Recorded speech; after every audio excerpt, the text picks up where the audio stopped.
ஆதாரத்தை கொடுத்தா ஃபர்ஸ்ட் இந்த ஆதாரத்தை ஏத்துக்கிற மனநிலையில உங்களுக்கு இருக்கும்.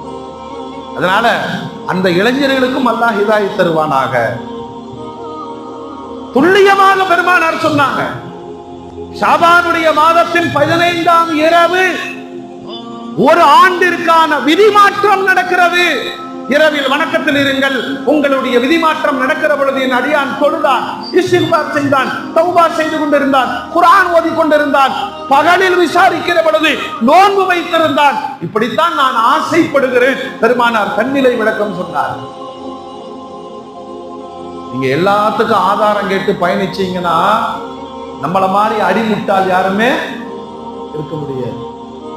கபருல போய் பார்த்துட்டு வந்து முன்கர் நக்கீர் வர்றாரா இல்லையா, கேள்வி உண்டா இல்லையா, 6 கபருக்குள் இந்த மர்மங்கள் இருக்கிறதா இல்லையா தெரிந்தால் மட்டுமே நம்புவேன் என்று சொன்னால்